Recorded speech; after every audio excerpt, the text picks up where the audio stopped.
Bien, en este tiempo, en esta hora, nosotros quisiéramos darle la importancia que tiene con la experiencia y el técnico. Tenemos a Basilio, que es contador público. Eso es lo que él dice que le. Pero Basilio es, según mi hijo Michel, una estrella en asuntos de fiscales. Y es además el presidente del Instituto de Contadores Públicos, que es un colegio, ¿verdad? Instituto. Sí. Y Basilio Sánchez nos va a hablar de algo al lado de Manuel de Jesús Amezquita.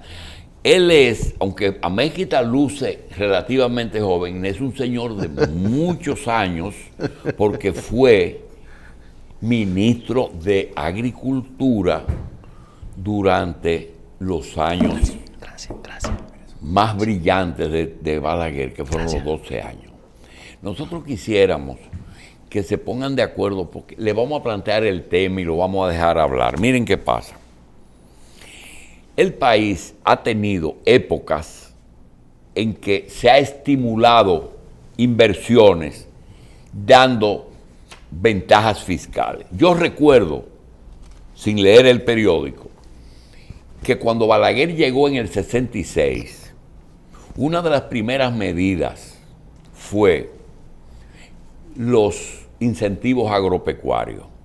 Y si tú veías una placa de una camioneta o de un camión que sirviera comida del campo a la ciudad, o si veía una placa de un tractor, decía AP, esa zona, ese vehículo tenía condiciones hasta no pagaban derechos de importación durante la época en que al país le interesaba incrementar el sector agropecuario.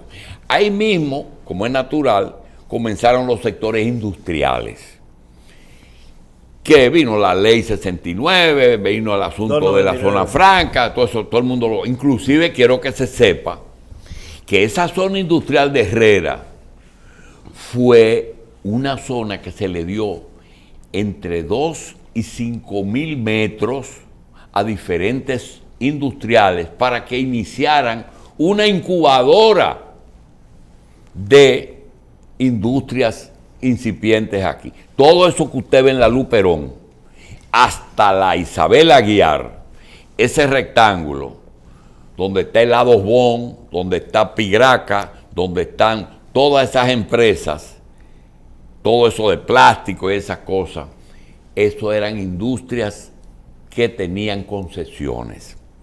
Nosotros quisiéramos que Amezquita y que Basilio primero Basilio nos cuente lo siguiente. Basilio, cada vez que viene un gobierno nuevo y un nuevo director de impuestos internos, tienen una proclividad que es que piensa que hay demasiados incentivos y en vez de buscar a los que no pagan impuestos, prefieren cargarle impuestos a los que tienen exoneraciones, al punto de que ese Congreso que tenemos ahí tiene 4 elementos que cambian los votos. Ahí no manda el partido que gana, ahí mandan los narcotraficantes, ahí mandan los evasores de impuestos, ahí mandan los juegos, los que rifan y esa pendejada, y muy pocos partidos. Pero cuando digo los evasores, no son evasores, son gente que tienen concesiones que no quiere que se las quiten, porque desde que llegan hay que quitar al turismo, pero hay gente que quiere cobrarle impuestos a la gente del campo, y la gente del campo tiene bastante problema con su financiamiento,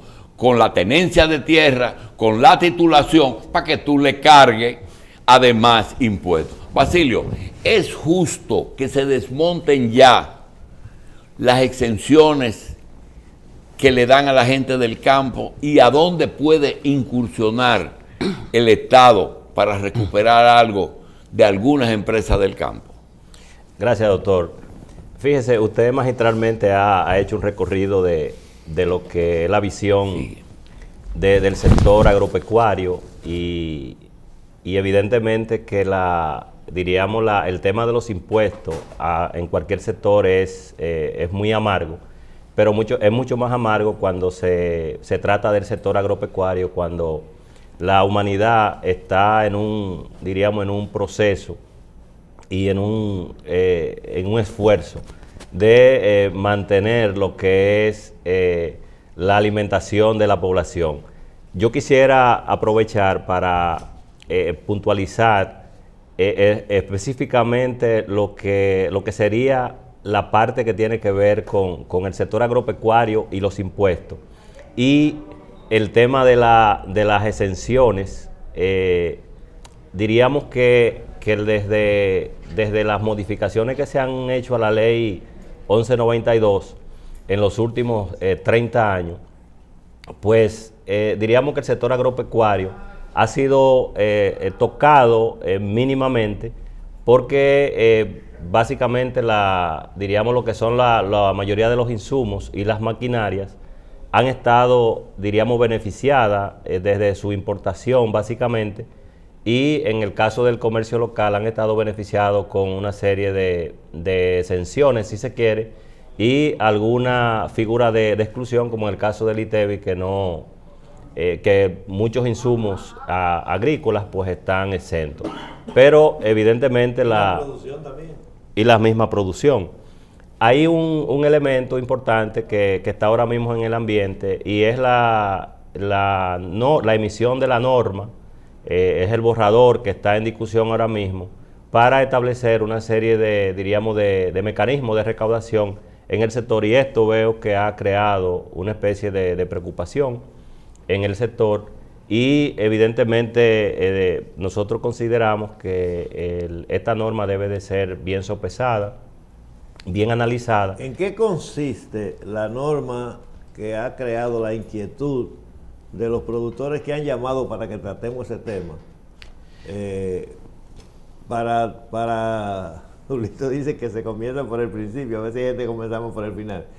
Para iniciar esa parte que es la más importante, impositiva, con este tema que no mucha gente conoce y que puede convertirse, que a priori tiene mucho público en contra.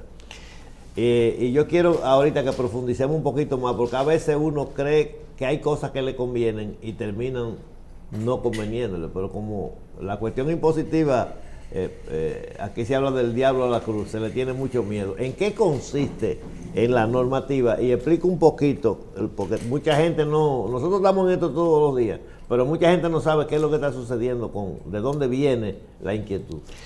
Don Ramón, yo quisiera que hiciéramos una mesa tripartita, porque la verdad es que cuando estamos con personas con experiencia en el sector, pues es mucho más fácil poder explicar a la población en qué consiste esto y cómo nosotros pudiéramos ayudar al gobierno y a la Dirección General de Impuestos Internos en elaborar un mejor mecanismo para que pueda regular mejor el sector, porque de algo estamos conscientes, y es que el sector debe de ser regulado, pero a través de un mecanismo que le permita poder producir, que le permita poder hacer negocio y sobre todo adquirir los bienes y servicios que demandan.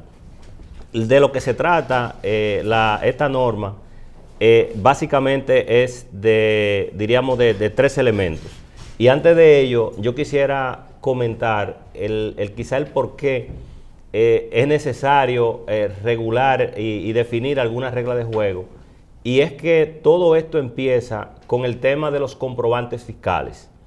Al sector formal establecerle reglas para la emisión de comprobantes fiscales, o sea, para la compra y venta de bienes y servicios, entonces se da la situación de que un productor, por ejemplo, que le vende a un supermercado, cuando va al supermercado, el supermercado le hace un comprobante de compra. Le exige comprobante fiscal. Le exige comprobante, pero como esa persona viene, diríamos, no es un contribuyente formal, pues entonces ese comercio, por decir un supermercado, pero puede ser cualquier comercio que esté adquiriendo un bien producido en el campo.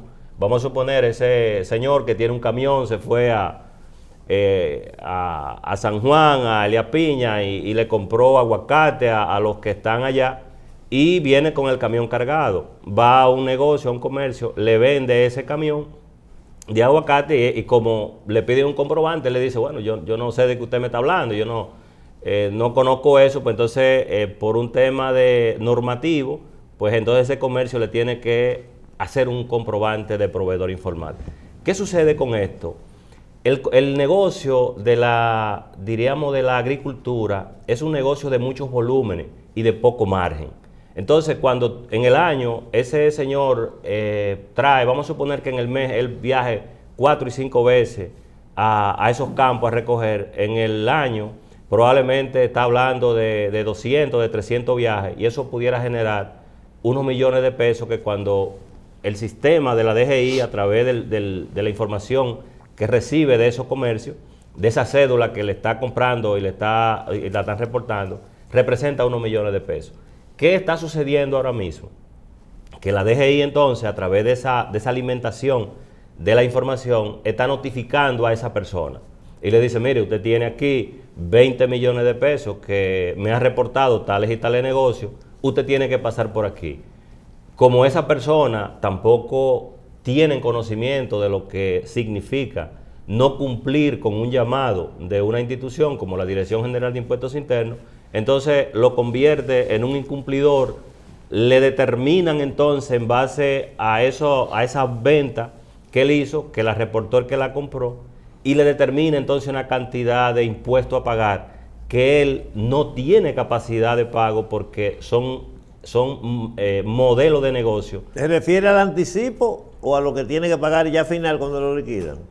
Porque el anticipo también a veces resulta un desastre. El anticipo es una consecuencia de la liquidación del impuesto. De lo que viene después. Sí, o correcto. sea, que todavía falta. Todavía falta. Entonces, ¿por qué hay que crear crear condiciones para que ese productor, esa persona que está dedicada a la actividad agrícola o agropecuaria, pues por eso, porque el sistema, diríamos, como está estructurado, le está generando un problema serio a ese productor, porque cuando, por ejemplo, estamos hablando que cuando el sistema te cruza 5 o 6 millones de pesos, eso te da a pagar con recargo, te puede dar a pagar 1.500.000 pesos.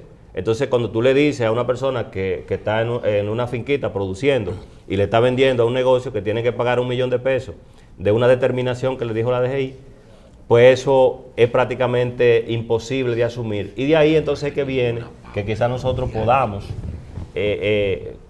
articular unas recomendaciones para que la norma que está, y ahí voy a la norma, para que entonces sí la norma establece que el borrador de norma establece que está instituyendo como agentes de retención, en este caso, los comercios que compran a esos que son informales, que les retenga el 1% del valor de la compra o el servicio.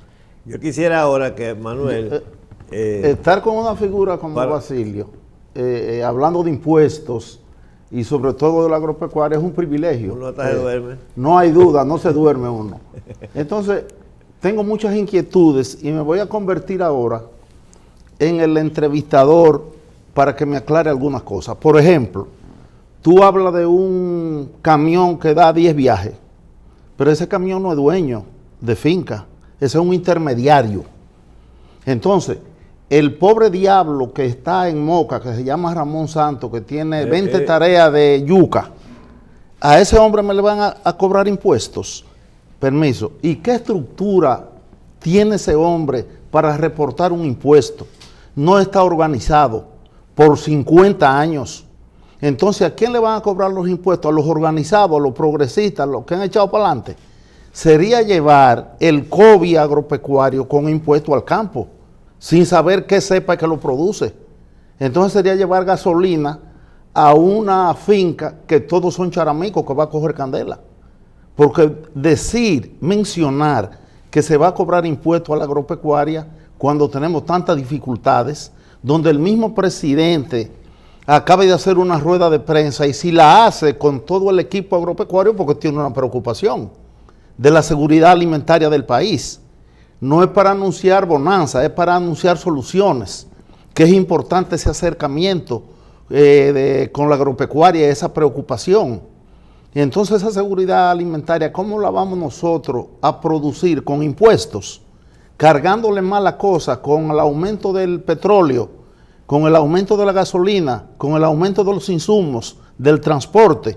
Entonces, si le sumamos todo eso, tú me estás diciendo, dejen de producir o conviértanse en evasores de impuestos. Perdón, pero él no lo está, cuando tú dices tú me estás diciendo, para que no entiendan mal los televidentes, él está describiendo a dónde que está el problema. Sí, él pero yo estoy quejándome con él para que él me explique. Yo no le estoy diciendo que me dé, es que me explique mi situación incómoda, improbable, de que le pongan impuesto al campo. Eso es lo que yo quiero que Basilio yo quiero que brevemente me traduzca. conteste, porque yo quiero hacer una acotación en razón de que producimos cosas que pagan impuestos y nosotros creemos que hay inconveniente en el tema impositivo, pero también hay el conveniente empresarial, que lo voy a explicar después que Basilio te responda. Mire,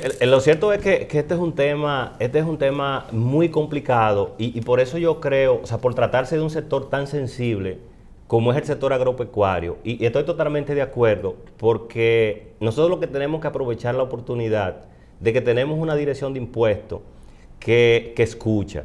Y de hecho nosotros, como en calidad de técnico en la materia, vamos a hacerle una recomendación y por eso es bueno estos encuentros, porque así también recogemos otros elementos, porque por ejemplo, eso que mencionaba de que muchas veces o que normalmente el dueño, el que anda en el camión no es el dueño si no lo tiene arrendado, es un elemento interesante para hacer comprensión en estos mecanismos. ¿Por qué es importante, diríamos, crear un mecanismo? Fíjense que no estamos hablando de crear impuestos al sector, crear el mecanismo.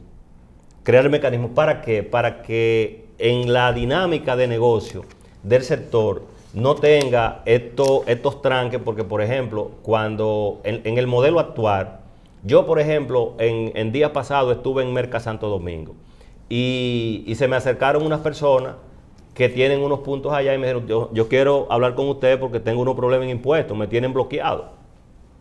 Y entonces cuando le pregunto, me dice, no, lo que pasa es que yo le vendo una serie de negocios formales y me han reportado en la DGI y la DGI me está mandando una serie de cosas que yo no entiendo. Entonces, y ahí yo creo que los aportes para esta norma, quizás hay dos cosas que pudiéramos nosotros entender. Quizás el momento de plantear ese tipo de norma no es quizá el más idóneo. Por lo que tú planteas, de que tú tienes un presidente que primero está enfocado, y vimos, por ejemplo, que estuvo en San Juan en estos días pasados y anunció un aporte importantísimo para el desarrollo agropecuario de la zona sur, o sea, específicamente de San Juan. Entonces, ¿qué pasa? Para ir entonces dando puntos que pudiéramos ir viendo como posibles aportes. Esta norma, don Ramón, y ahí usted que maneja ambos sectores, esta norma debería de ir muy parecida a la norma que se emitió al sector construcción. Y voy a explicar el porqué. Fíjense que este borrador está planteando que se haga una retención del 1% en la compra de bienes y servicios de los informales. Y está planteando que la primera declaración, o sea, esa retención del 1% genera o sea, esa retención es una especie de lo que el código define como una retención por percepción, o sea, no es lo que debe ser, porque diríamos el margen de un negocio no es el 1%. Aunque en el sector agropecuario hay una realidad y es que la mayoría es por debajo. es por debajo. Pero en realidad es una percepción. Pero escúchame, para hacer una acotación, ¿cómo tú me cobras un impuesto por percepción? No, perdón, Manuel. Un momentito, porque hay gente que lo paga, no ese que se está hablando de proponerlo, pero hay un tema. Déjame la práctica, porque hasta ahora hemos teorizado un poco. Los anticipos son anticipos y ya son oficiales aquí en el país para la mayoría del comercio, y es una misa de salud para el comercio, porque ningún producto casi que se comercializa deja menos de un 1%. Lo que pasa es que la agropecuaria es otra cosa, por características diferentes. Vamos por parte y vámonos a calcular aquí. Yo tengo la calculadora porque la gente entiende, por ejemplo. Lo primero es que la mayoría de los productos agropecuarios, incluyendo víveres, plátano, yuca, guineíto, todo eso, que es lo que come la gente, arroz, en fin, pero sobre todo los víveres perecederos. El productor en sentido general no comercializa eso, lo vende. Aquí la práctica, porque todo el mundo tiene su intermediario aquí. Nosotros tenemos tierra. Todo el mundo tiene su intermediario. Y vendemos. Manuel tiene finca y ha vendido. Y algunas veces cuando estamos más en buena tenemos más sembrado y a veces tenemos menos. Entonces, huevo, todas esas cosas. Entonces la gente lo vende. La gente no viene aquí al mercado, excepto algunos emporios muy grandes. Usted produce piña, produce cosas, excepto las empresas organizadas grandes, que hay que ver eso, cómo ellos lo hacen. Entonces, que esa es otra cosa, ese es otro sector. Ese otro evento. Dentro del sector. Ese otro Esos evento, son los organizados, los que tienen su contabilidad, los que tienen su basilio y los que tienen su gente. Donde tendrá que llegar todo el mundo, porque a los impuestos tiene todo que llegar el mundo todo no el mundo, pero cada uno en su forma. Es que no va a llegar todo el mundo. Perdón, cada uno en su forma. Ok. Usted vende plátano en Moca, vamos a poner un ejemplo ahora mismo. Plátano fía, usted tiene una finca inmensa de plátano fía, usted, o de cualquier tamaño, y allá van 4 o 5 compradores de La Vega, de Moca, de Salcedo, donde sea, que son los que compran los plátanos y que los traen al mercado. El productor no viene a bregar con con eso ahí, nada, absolutamente. Regularmente, 98% de los casos, tal vez un 2% lo hace directamente. Entonces va un tipo, mira, ¿y tú a cómo me lo pagas? Y tú, casi siempre uno a la larga termina con lo que le llaman su marchante, o sea, el individuo que ya hay un nivel de confianza que tú sabes que él no te está hablando disparate. Pero además con la comunicación ahora, aquí hay un tipo que usted llama a Luis Chinola, a fulanito Lechosa y a Cosillo quién Plátano, y ese tipo es una estadística del mercado. Dice, bueno, don, aquí hoy están por debajo de 6 a 5 y medio que están los plátanos aquí hoy, porque hay 46 camiones de plátano ahí afuera que no se han destapado, más 11 que llegaron esta madrugada, y bururum, bararán, usted ahí seguía por eso. Que antes se guiaban por los precios que nosotros dábamos aquí, porque los recogíamos de madrugada, y que posiblemente lo vamos a volver a recoger. Entonces, la gente, ese individuo viene y te compra esos plátanos. Detrás de que él viene, él te compra los plátanos, vamos a poner a 6 pesos a ti, ¿verdad? A 6 pesos te compró 10,000 plátanos, para poner una cifra pequeña. Entonces él paga el alquiler, no 10,000, no vamos a poner 20,000, porque si es con 10 va a fracasar de esta manera. Él reúne contigo y con otro productor 20,000 plátanos y lo trae para acá. Él tiene que alquilar un camión, normalmente llega a ser propietario, pero hay que calcularlo como alquilado porque es una inversión que hace y no nos vamos a meter en esos detalles. Ese camión alquilado cuesta 12,000, 13,000 pesos, hay que darle hasta 15,000 pesos para que venga aquí. Cuando haya que esperar al día siguiente porque no pudo vender, lo espere y todo eso, el flete, el viaje. Cuando está a veces por mitad, dice, pues desmóntalo ahí, vete el camión y déjame el vendedor. Eso es 15,000 pesos.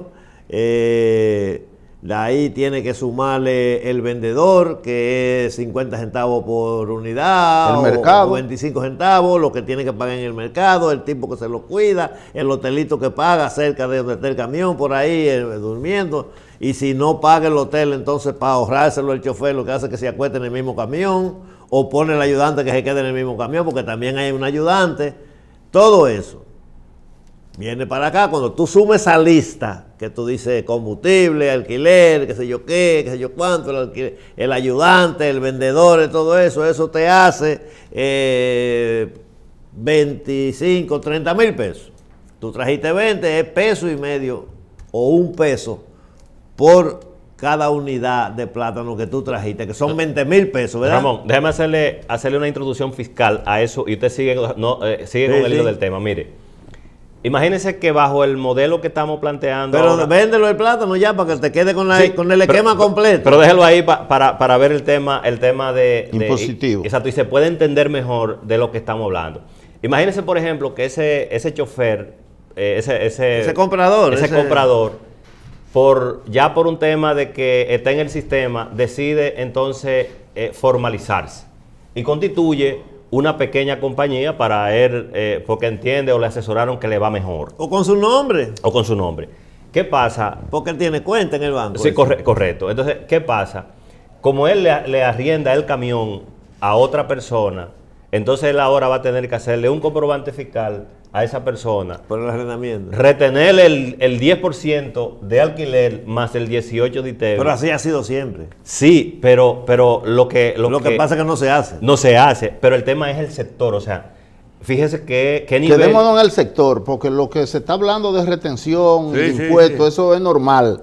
No, y no, eso, pero el gobierno lo tiene que está propuesto es una retención. Sí, pero vamos a hablar del sector agropecuario informal. De los que producen 20 mates de lechuga, 20 quintales de yuca. Y el que produce mucho también. Es de ese sector para que la gente que nos ve comprenda cuál es la situación. Correcto. Entonces, por eso es importante poder construir un mecanismo que más que sea una retranca para el propio mecanismo de recaudación, claro, que sea lo contrario. Por ejemplo, ¿cuál es la realidad del sector? Primero, un sector que no tiene idea de lo que es impuesto, porque por eso decíamos que tenemos que separar lo que son ¿verdad? El empresario en sí, que está dedicado a eso. Que hay grandes empresas que son empresas agroindustriales, son agropecuarias, etcétera. Y de esas diríamos, claro, ahí esas tienen que estar con otras facilidades, pero... Esa sabe manejar su asunto. Ahora, el punto está del otro lado. Entonces, y ahí es que yo pienso... es la mayoría. Que es la mayoría, porque era como ustedes han dicho. O sea, los otros, lo único que son receptores. O sea, lo único que están es las grandes casi no producen. Excepto ya algunas que sabemos que hacen sus propias producciones para industrializar, pero no son tantas. Sí, empiezan como Barceló, Rica, son las menos. Exactamente. Entonces, yo pienso que hay una oportunidad de poder sugerirle a la Dirección General de Impuestos Internos, bajo este entendimiento que ustedes como expertos, conocedores del área tienen, y uno recoger la mejor. Yo por eso me inscribo en que el modelo de norma debe de ser un modelo. Primero, creo que el tiempo esta norma vence, creo que es el día 3, el borrador para aportar ¿verdad? Opiniones y demás. Yo pienso que deberían de darle una prórroga para seguir estudiando. El día 3 de febrero. De febrero, correcto, el 4 de febrero. Pero ¿qué mecanismo hay montado para ejecutar? Pero eso va a salir de ahí hecho una norma. Sale una norma, porque está el mecanismo de poner la discusión pública, ya tiene 30 días en el portal. Entonces, yo creo que... Basilio, escúchame. ¿Qué mecanismo técnico hay para implementar eso el día 3? ¿Y de qué portal tú me hablas cuando me hablas del campo? Yo pregunto que qué mecanismo hay para impedir que eso suceda. No, digo yo, ¿de qué portal tú me hablas cuando tú me hablas del campo? Si el 80% de los campesinos no sabe lo que es. De que subir al portal y buscar el impuesto, y buscar la ley, buscar la norma. De eso que yo quiero que tú me desmenuces. Esas son las cosas que nos mantienen a veces separados a los agrónomos de lo teórico. No, porque dime tú, por ejemplo, vamos a coger allá a Magía, que tiene 20 tareas. Ese hombre no sabe que el mundo de portal ni de impuestos internos. Entonces, si tú le hablas del portal, él va a ir y le va a poner un candado a la puerta de entrada. Existe. Óyeme, para tu experiencia, tú eres un hombre versado en la materia. Cuando el Instituto Dominicano de Seguros Sociales le exigía a los productores el pago del seguro de sus obreros, los productores se escondían, y cuando le dejaban una hojita en la casa, eso era un estado de nervio con todos los hijos y todo el mundo que viendo el inspector de Seguro Social, que diablo. Entonces, eso nunca lo pudieron implementar porque la gente, no, yo no tengo trabajadores, porque aparte de macuteo, pero cuando dejaban una hojita de esa, que vino el inspector, eso era un terremoto. Una notificación. Entonces, ¿qué mecanismo, qué conocimiento, qué sabe el campo? Un campesino que hay que bautizarse, que hay que casarse por la iglesia, eso es lo que sabe. Pero después de esa tecnología y de esos de Basilio y de esos impuestos y de esa dirección, no saben un carajo. Por eso yo creo que es sano primero el darle un poco más de tiempo a esta discusión y para poder construir un mecanismo que sea efectivo. Y segundo, que, por ejemplo, la norma del sector construcción es una norma que diríamos, entendió la realidad del sector. O sea, ¿cuál es la realidad del sector? Tú tienes un grupo ellos llegaron a acuerdo, así debemos hacerlo. ¿Y qué? Sí, pero es un sector organizado. Tal vez nosotros estamos hablando de más y el Ministerio de Agricultura, con las organizaciones de productores y la cosa, tenga algo preparado pero no en contra de esto. No comparen construcción con agropecuaria, porque el sector construcción es organizado de arriba abajo. Mire, déjeme explicarle justamente. Lo que pasa es que la construcción, si está bien hecha y bien ubicada, mínimo deja un 20. Pero la agropecuaria no puede pagar un 1 de anticipo porque casi nunca deja un 1. Sí. Anticipado de quiebra vive la agropecuaria. Pero hay elementos que son importantes tomarlo en cuenta y resaltarlo en esta conversación. Por ejemplo, aparte de que el sector construcción es un sector organizado, pero se alimenta de toda la informalidad para poder lograr ese resultado. Es parecido en esas partes que dice Basilio. Y ahí es que voy. Cuando tú tienes que contratar, por ejemplo, una brigada de hombres, vamos a suponer que tú tienes tu finca y tú eres una empresa rica, por ejemplo. Cuando rica tiene que contratar un grupo de obreros para, por ejemplo, para podar esos cocos que están lindísimos ahí, esos obreros son informales. Entonces, ¿qué plantea la norma de construcción? No, si tú eres un maestro y tú contratas 15 hombres. 15 hombres, exactamente. Le retienen el 2 a ese monto, que es 2%, de poca significación. Pero no reporta a ninguno de ellos, o sea, la cédula de ninguno de ellos es reportada. O sea, ellos no tienen. Porque además no tienen cédula. Y muchos de ellos no tienen cédula. Entonces, ni cotizan en el seguro laboral. Es correcto. Por eso esta norma debe de hacer un aterrizaje y hacer el entendimiento, porque es un sector en cuanto a su manera de operar. No, y que conviene que se organicen, porque lo que conviene no es que quiten todo y que lo dejen todo igual. Está bien, si la situación se evalúa desde el punto de vista, de todos los puntos de vista, incluyendo el punto político y económico, se puede posponer hasta que se madure, porque no creo que va a haber tiempo para madurarlo. Ahora, pero quién excúsame, espérate, no, pero excúsame, ¿quién la maduró? Porque fue con Caburo que la maduraron, si es para el 3 de febrero. Los descuidos de nosotros mismos, que debemos estar todos los días en el portal, pero digo en los portales. Si la maduraron fue con Caburo. Porque la Comisión Económica y Social que está en la Constitución, y eso tiene el deber de estudiar eso. No tiene el deber de poner ese impuesto, pero tiene el deber de estudiar eso. Tú no le puedes pedir eso a Basilio, porque Basilio conoce cosas del campo y lleva la contabilidad de muchísimas empresas agropecuarias, incluso las nuestras, y no lleva la tuya porque no hemos comenzado, pero desde que yo salga de aquí le digo que tiene que llevar la tuya obligado, porque nosotros somos ñoñísimos con Basilio, ¿tú entiendes? Entonces, pero tú no le puedes pedir, ni siquiera a Magín, que está ahora con Alicia, trabajando, que es un tipo que se le nota que tiene sentido común y práctica y cosas de esas. Bastante. Un técnico preparado, ni a Gregorio Abreu, el amigo mío, que fue jefe de auditoría fue mi jefe de ya no quiere trabajar porque parece que está medio viejo, pero que es un tolete y un hombre serio también. Tú no le puedes pedir que tenga esa teoría. Él sabe algo porque tiene algún pedazo de tierra, pero a ninguno de esos técnicos que están ahí en el cosa económico y social. Por eso es que nosotros siempre creemos y sugerimos de que hay que llevar gente que sepa las cosas. Que coma Que plátano, habla porque de es que eso de la económica y ¿qué social lo hace toma de conflé, usted oye. Y helado. Entonces no la sabe. comisión de la policía sin delincuentes y sin tipos que hayan entrado 20 años presos por ese tipo por las cosas que se quieren corregir. Que eso lo hacen, hay países que lo contratan incluso. Después que salen, desde luego, o llegan a un arreglo con él para que delate y ahí mismo lo dejan trabajando a los falsificadores de cheques y ese tipo de cosas. Entonces,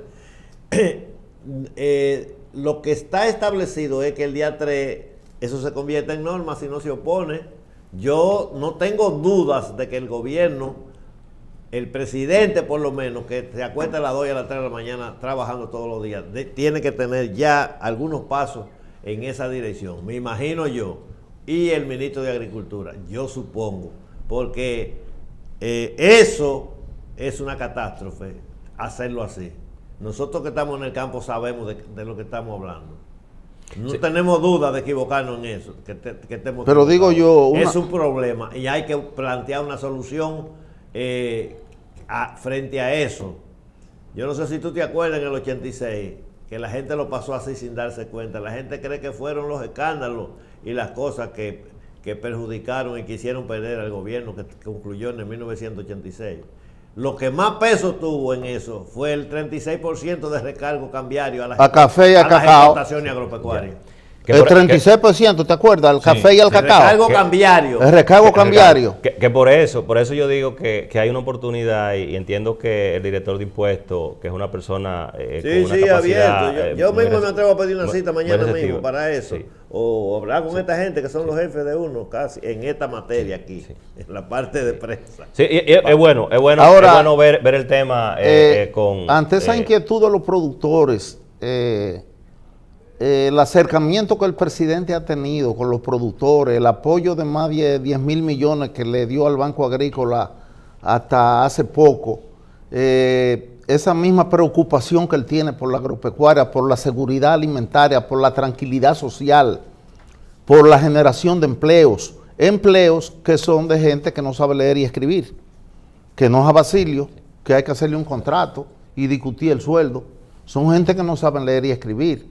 Esa generación de empleo, pero sobre todo la seguridad, la seguridad alimentaria. Le vamos a dar una estocada. No, hay gente joven. Después algunos hasta profesionales, pero que no han bregado con eso. eso. Pero digo yo, después que el presidente ha tenido esa inquietud y esa preocupación de que las cosas mejoren cada día en la agropecuaria, quizás no todo lo que necesitamos, quizás no todo lo que queremos, porque son recursos escasos y todo el mundo necesita salud, educación, obras públicas, pero ha dado una demostración de preocupación por el acercamiento y el apoyo que dentro de lo posible ha tenido.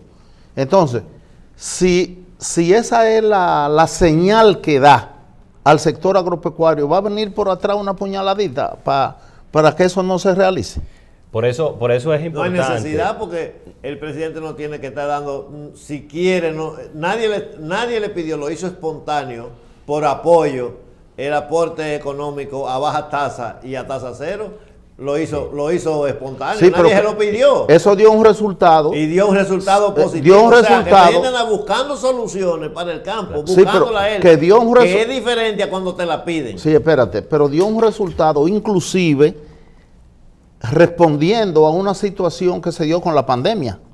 Entonces esos 5.000 millones a tasa cero, que no sé cómo el presidente, si esa fórmula le dio resultado, ahora anuncia 10.000 millones, pero no a tasa cero.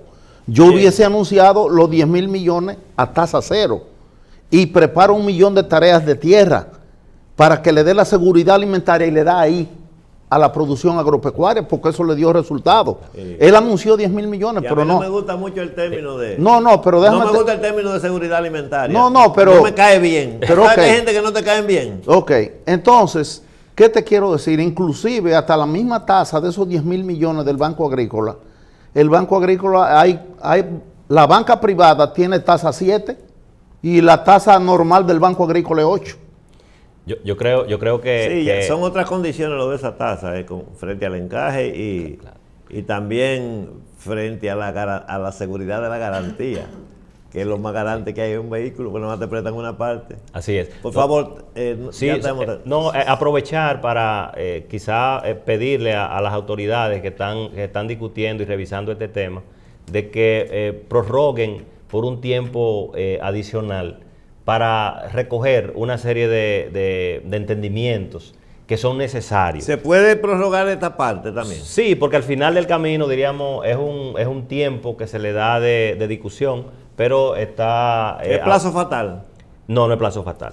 Pero eso va al Senado y a la Cámara de Diputados. No, eso es una normativa que la emite la DGI. Pero que está establecido por ley en la Constitución. Correcto. De hecho, en la parte final, fíjese que en el 2008, con la tormenta Olga, por el desastre de la tormenta Olga, el presidente Leonel Fernández emitió, por ejemplo, la Dirección de Impuestos en ese momento, emitió una norma donde exoneró de anticipo y de impuestos de activo al sector. Y desde ahí esa norma se ha venido emitiendo todos los años. Se ha venido repitiendo. Repitiendo, exactamente. No es que seamos amantes de la rutina, porque un día tendrá que haber otra cosa. Vamos a darle las gracias a Basilio y vamos a darle seguimiento a esto y al ex ministro de Agricultura. No, a Basilio, que es el técnico que sabe de eso, Basilio. Gracias, por haber estado con nosotros. Basilio, todo estos conocimientos. que deben de traerlo otra vez a Basilio. Así Aunque yo venga el año que viene, en el 24, pero Basilio Si orienta yo fuera mucho. Julito, te dijera ven todos los días. No. Y Basilio viene todos los días porque tiene un programa aquí de televisión, porque también es productor de televisión. Sí, pero Así muy que, interesante, muy interesante. Muy interesante. Así es que gracias a ustedes por venir. Le pido que se queden un minutito ahí, porque me falta un comentario que ya Y me casi gusta, no tengo tiempo. Y me gusta cuando vuelvo a volver con Basilio. Sí, vamos en coche ahí y sobre todo en este tema. Bien, señores, estábamos antes de comenzar con esta entrevista hablando el doctor y yo sobre esos temas de aquellos tiempos, pero vamos a dejar eso a un lado, que un día yo tendré tiempo de explicarlo, porque a veces la persona que entrevista a uno no sabe que uno ha sido actor de primera línea en muchísimas cosas, entonces tendrá uno mismo que decirlo, porque el otro no lo dice. Lo vamos a programar para el próximo programa, para que seas tú que me entrevistes. O te voy a dar, como hace la gente por ahí, que le pone la listica de lo que tiene que decir. Pero yo quiero referirme a un caso que no tiene que ver con la agropecuaria. Y veo que me extraña unos términos que la gente está usando a veces y algunas acciones que yo creo que hay que buscarle una solución. Por ejemplo, los pueblos cada provincia tiene un gobernador o una gobernadora. Tienen muchas asociaciones que son los que reclaman cosas, caminos, cañadas, carreteras, de todo. Que le arreglen esto, que le arreglen lo otro. Yo siempre he dicho que yo veo mucha televisión. La mayoría de los programas de televisión de aquí, noticiosos, están sirviendo bien al país, o sea, están haciendo una labor, tanto desde el punto de vista moral, como desde el punto de vista físico, como desde el punto de vista de las construcciones y todo. Entonces, estoy notando algo que me luce que tiene un matiz y un salpique político, porque hay reacciones que son políticas, que son espontáneas, individuales y provinciales. Es decir, yo soy presidente de la República y yo voy para Salcedo mañana y hay 4 organizaciones de las que son fuertes allá que no le cae bien, no le caigo yo bien como presidente y dicen, no, vamos a aprovechar que esté aquí para que hagamos una vaina porque... O yo te pago. Eso, exacto, también. Y estoy hablando que algunas son hasta espontáneas, no estoy diciendo necesariamente que sea una línea de un partido o que un líder le dice, mire, pónganse, que ya el tiempo está pasando y ya está. Óyeme, yo vi esas obstrucciones de la carretera, yo no había visto unas gomas que botaran tanto humo, parece que importaron unas gomas especiales, de esas que traían antes, Michelin. Y seguro se robaban una parte, y dice, como no me contaron nada, yo me la robé, llévasela a volar. Michelin X. Sí, aquí. Oye, eso no puede ser, Óyeme, eso no puede ser. En el país es un tema de, aquí va a haber que hacer una ley o modificarla si existe, de la conspiración. Tú no puedes,